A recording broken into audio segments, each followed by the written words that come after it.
All right. Who do we have next, Jack? Talk to me. Next up, we have Reza Clifton joining us. And here she is on the screen. Wonderful. Reza, it's so lovely to talk to you. So lovely to see you. Nice to be here. And we can hear you. Zoomland. Zoomland.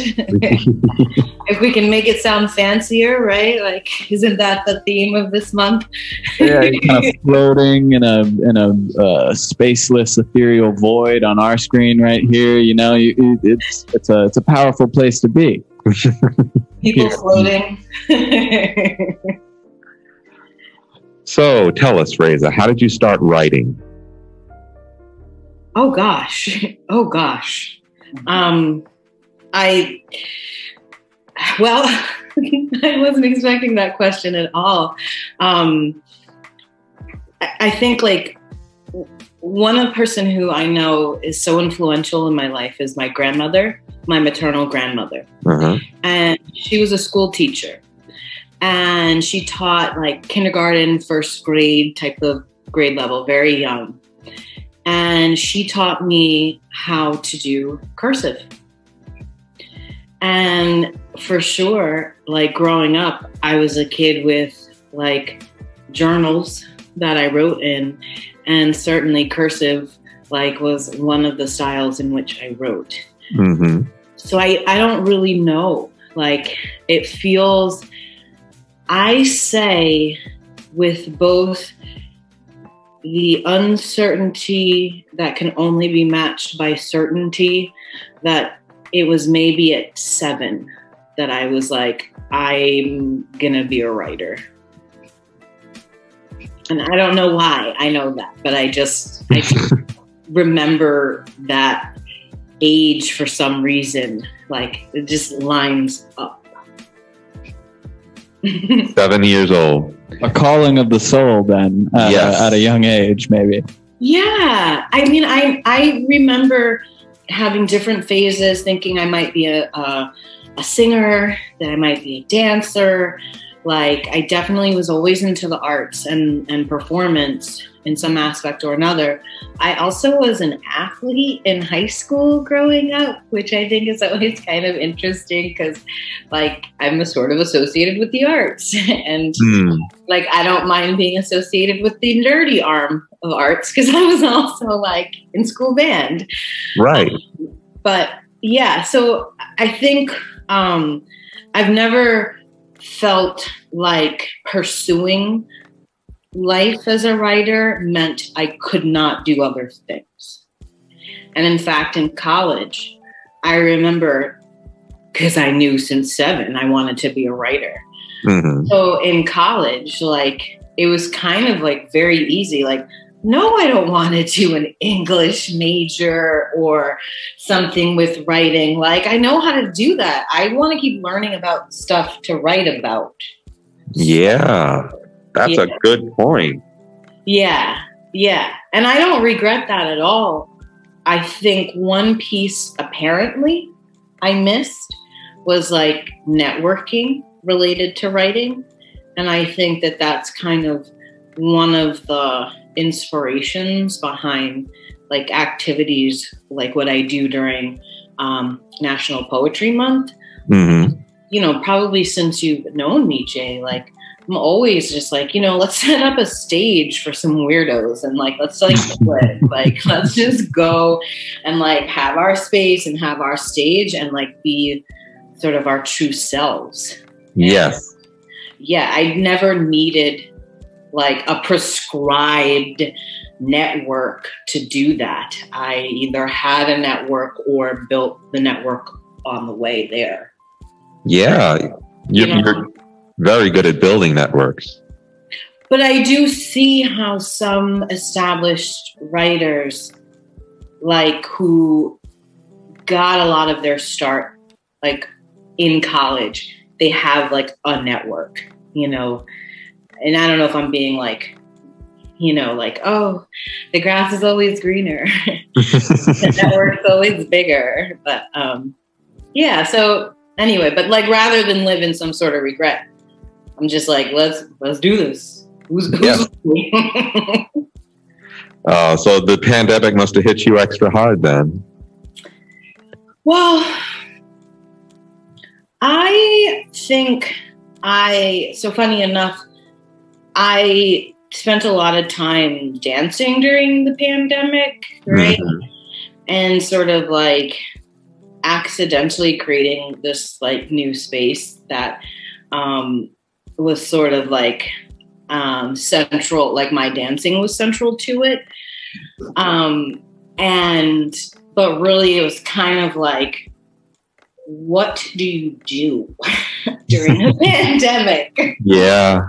Like, I'm going to dance because like I know that that's good for the body and like good for nutrition, and then like, oh, like people find joy and it's otherwise really dark. Okay, check, awesome. Like people like the music. Okay, check, awesome. Like, oh, you get to dress up for no reason at all. Like, check, awesome. So I spent a lot of time dancing, and I feel like it was just kind of this strange choice that was also supported by writing. So like, another thing that you probably know about me, Jay, right? Is like, I love good hashtaggery, you know? Yes. Yes, you do. And like, I just kind of like, so as an author and as a writer, like you always get to create words, phrases, new things. Like you get to adverb a thing and like noun it up. Like it's really one of the things that we get. We don't always get paid, but you get to like twist words.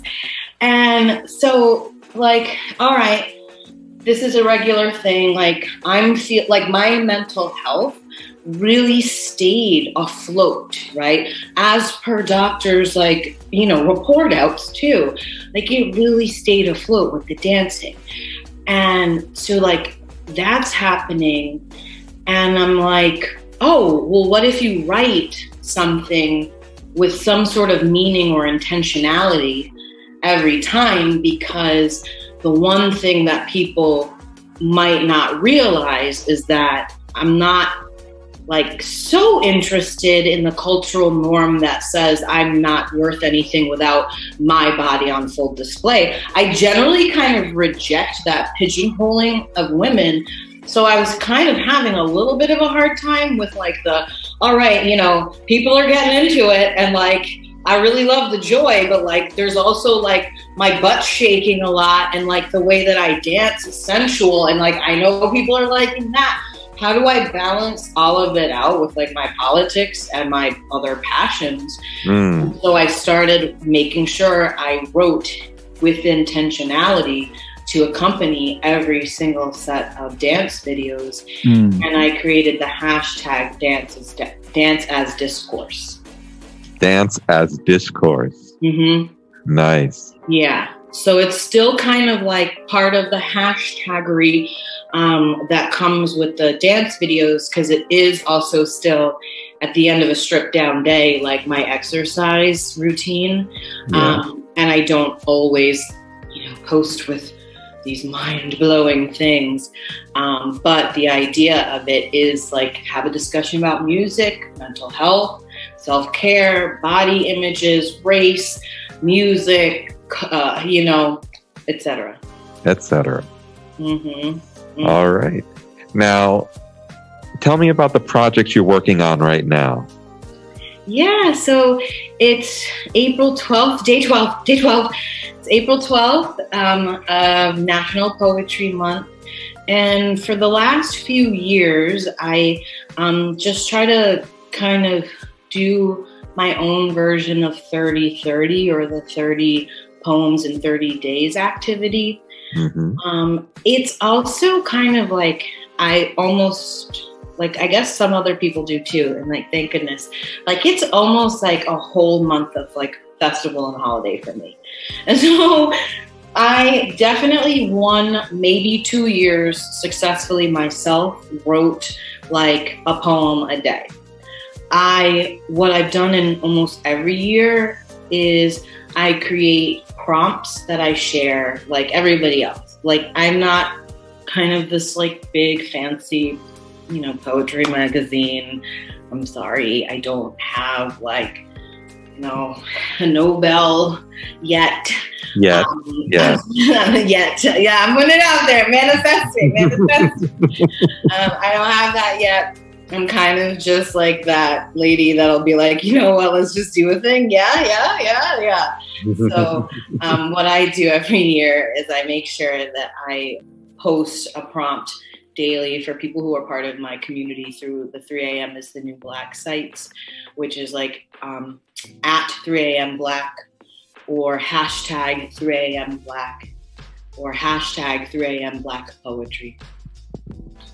So every day there's a 3 a.m. Black Poetry National Poetry Month prompt.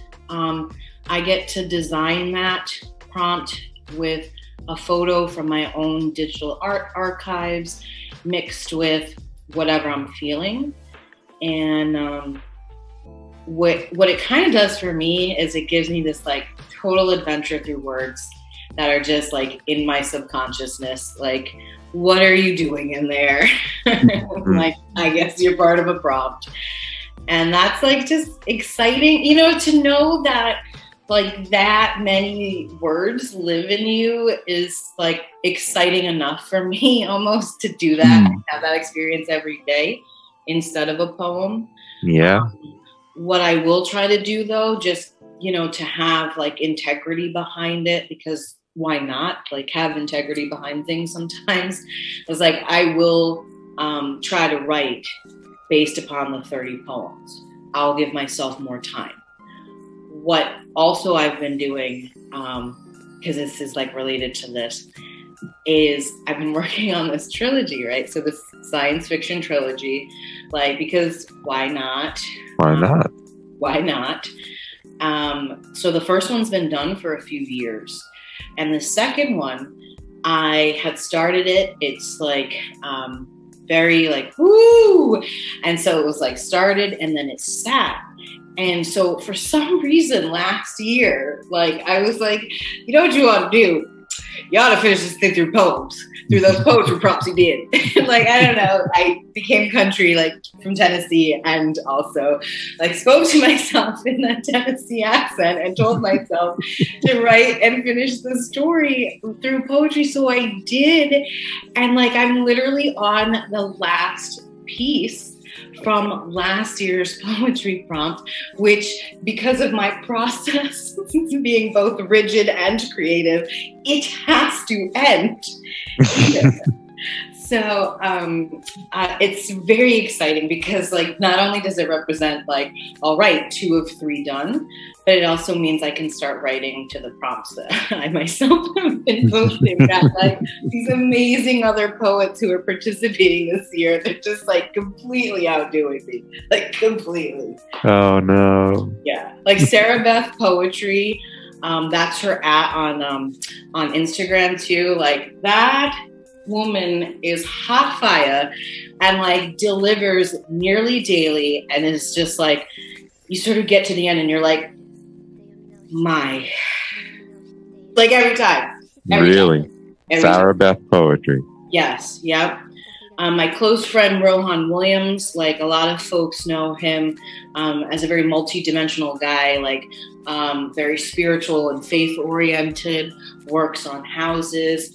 The man's poetry is wonderful and beautiful, and it's like, so he's not trained through the university. And so he's asking me about, like, with regard to edits and patois and certain things, like, does he change it? And I'm trying to tell him, like, you don't change it because you're like a Jamaican poet and that's a thing, and it's not my thing, it's your thing. And so you keep the words as they are because that's your thing, and I don't want to tell you your thing, but that's your thing.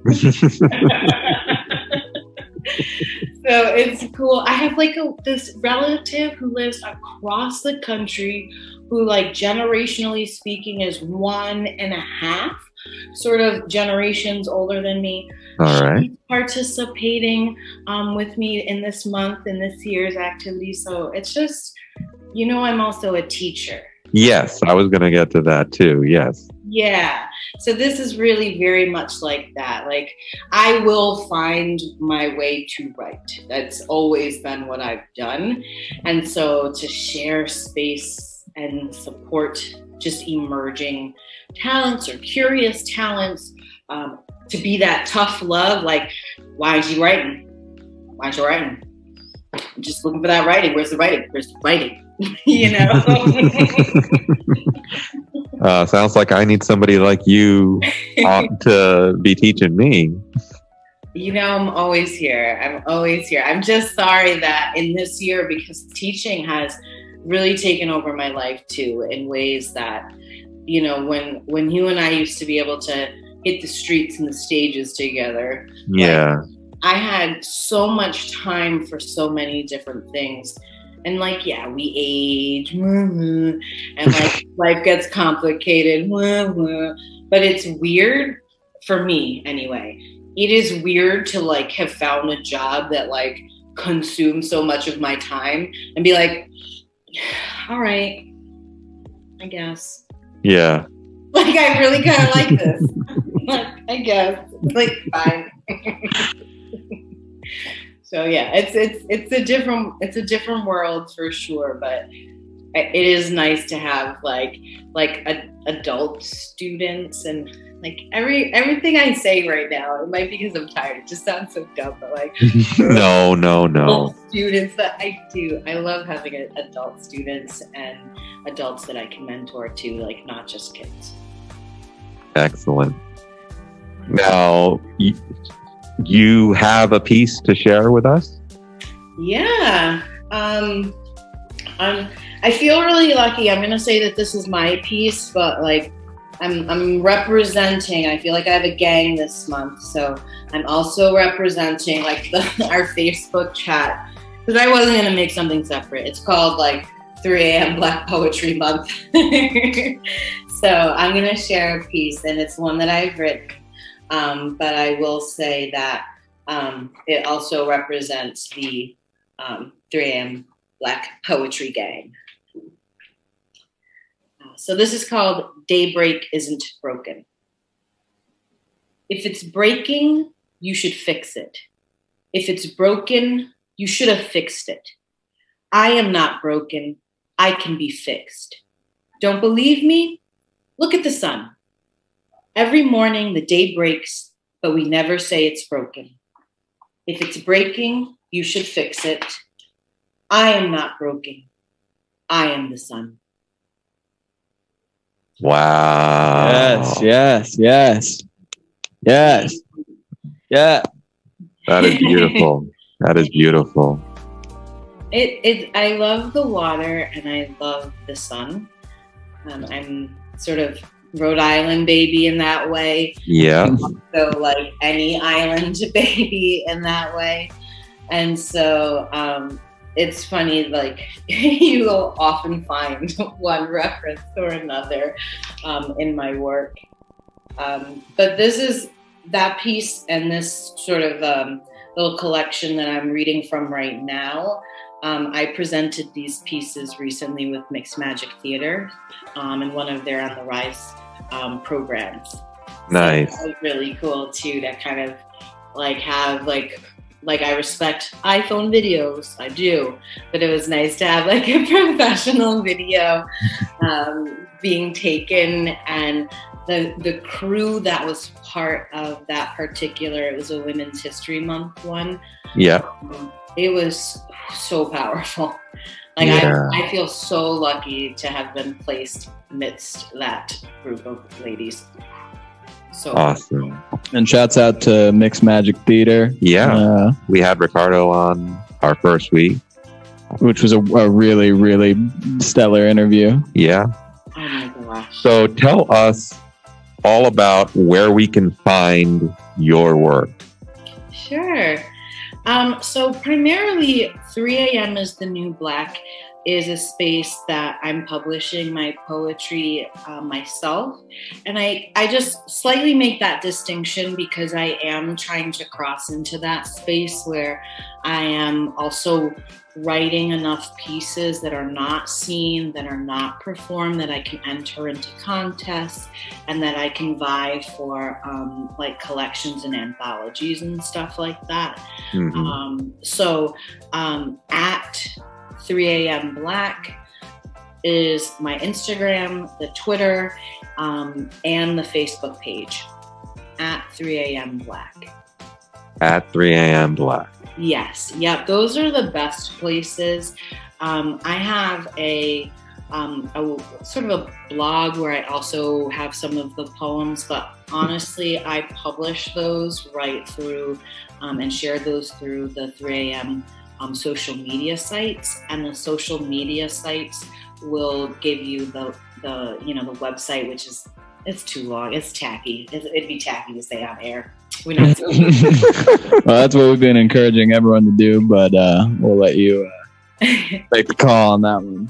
Yeah, it would be like I would misspell. There'd be letters just like over and stuff. Like I think that at 3 a.m. Black is really the fastest way. And I do love and respect though that you guys are giving space for folks to give their original websites, because I think there was a time where I published a lot of original material and content on my venussings.com site and on my original site, RezaRitesRI.com. And I just had to make that shift based upon time and teaching. Social media, I'll spend the most time updating that and then just like wake up scared in the middle of the night realizing it's been a year and a half since there's been updates and make that on the blog. Does that ever happen to you guys? No. Oh man, no. Yeah. Well, we're very happy to give everyone who comes on here, as much time and as much space to direct people where they want them to go, because I think that's what this show is really about. Exactly. Giving artists space to talk about their work, talk about themselves, and hopefully get people interested. Exactly. And can I say I'm interested? We're interested. Yeah, and I think like the 3 a.m. Black site is also it was meant to be a space where I could finally publish my creative writing. Had done a lot of journalism, some like pretty like serious stuff. But I also envisioned, and in the first few zines that I published through the 3 a.m. is the New Black name, like having that as a shared space for other artists, writers, poets. So that's why I'm also particularly, since some folks have really made that effort to say, you know what, we're with you this month. I want to like push the sites that are our spaces, and I would be on the 3 a.m. Like Tumblr blog is just my poems. So we're not doing that. We doing we. Yeah, we, us. Definitely. Yes. Well, you be sure to send some of those other poets our way so that we can give them their time on Shine On. I am so excited to let them know. Yeah, I was so excited. I wanted to like get here, do the interview, be in the drive, all the things. I'm so excited to share the link and everything too, so they can hear it and be ready. All right. Well, thank you so much for being on the show. Thanks for having me. Of course. Ladies and gentlemen, Reza Clifton. All right. Bye-bye. Take care.